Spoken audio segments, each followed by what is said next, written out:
A mão não.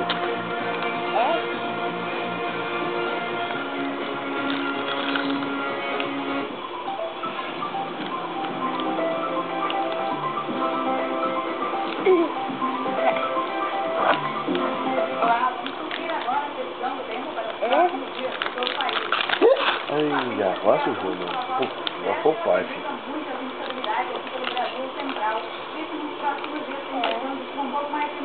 Vai cair, ele vai cair.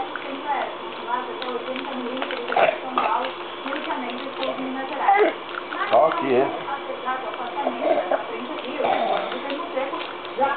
Não, é igual.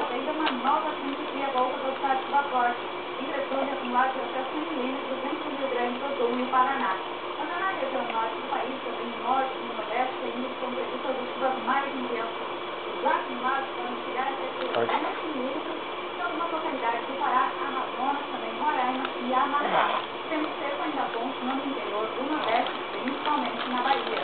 No próximo período, vai chegando forte, principalmente nos estados mais ao norte do país. Aqui deve chover também de forma mais generalizada. De baixo. Por outro lado, as vezes volta tem a força no centro e sul do país. As chuvas diminuem entre Mato Grosso do Sul, São Paulo e região sul.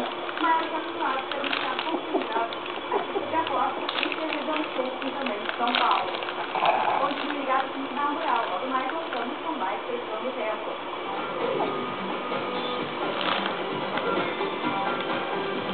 Nossa. Tecnologia do campo. Muito mal. Um novo espaço da TV brasileira para o setor de máquinas e implementos agrícolas. Demonstrar as inovações do setor e discutir os principais assuntos ligados ao agronegócio.